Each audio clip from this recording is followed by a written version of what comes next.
my fifth grade, so now we have another line plot.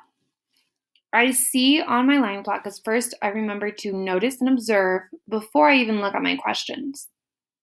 I see that I have a 50 at the top, 2 tick marks in between, and then a 35. That tells me to get from 35 to 50, I add the same thing 3 times.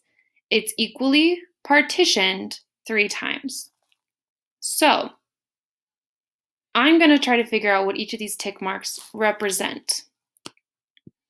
I know if I have 50 and I need to get to 35, that means I have 15, a distance of 15.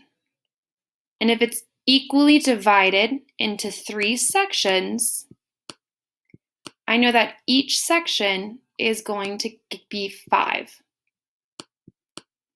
So every tick mark is going to be me adding 5. So this is going to be 40. I add another 5, it's going to be 45. And if I add the last 5, it's going to be 50.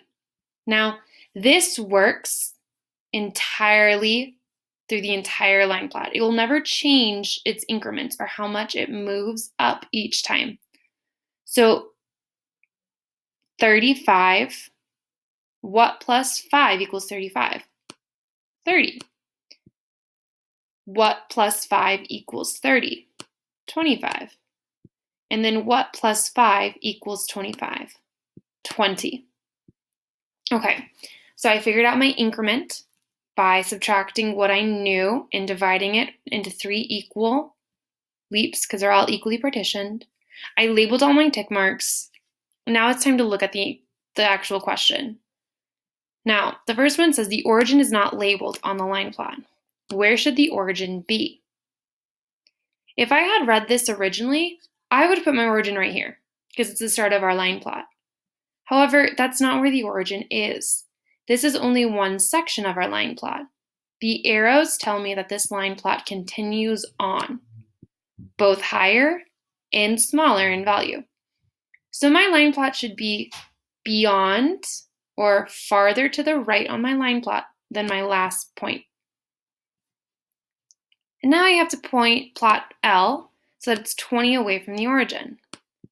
Now if my origin is where everything starts, that means this 20 right here will be 20 away from that origin or that start. So point L should be plotted at this coordinate. And it should be this first tick mark right there. Sometimes we're not given the origin, but we're always giving enough information to figure out what each tick mark value means, how we're moving up on our coordinate line, and how I can find the coordinate of a given point.